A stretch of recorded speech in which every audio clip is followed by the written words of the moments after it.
আল্লাহর কাছ থেকে চেয়ে আমাদের ভাগ্যকে পরিবর্তন করবো ইনশাল্লাহ।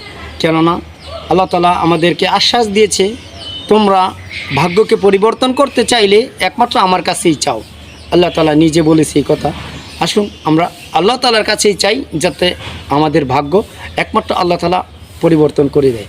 কেননা ভাগ্য পরিবর্তন করবে একমাত্র আল্লাহ তাআলা। আল্লাহ তাআলা আমাদের রিজিকের ফয়সালা করে রেখেছেন। আমাদের পৃথিবীতে পাঠানেরাও 50,000 বছর পূর্বে তিনি আমাদের রিজিক ফয়সালা করে রেখেছেন। তারপরও বলেছেন, তোমাদের যদি ভাগ্যকে পরিবর্তন করতে হয় তাহলে তোমরা ইস্তেগফার পড়ো, আমার কাছে চাও, নামাজ পড়ো, দোয়া করো।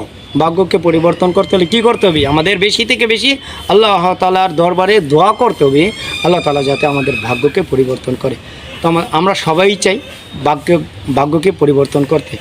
তো আল্লাহ তাআলার কাছে আমরা দোয়া করি, আল্লাহ যেন আমাদেরকে সঠিক একটা পথ দেখায়, যেই পথে আমরা ইহকালে পরকালে সঠিকভাবে চলতে পারবো এবং আমরা অনেক ধন সম্পদের মালিক হতে পারবো। আল্লাহ যেন আমাদেরকে সকলকে এই সঠিক পথে চলার তৌফিক দান করেন।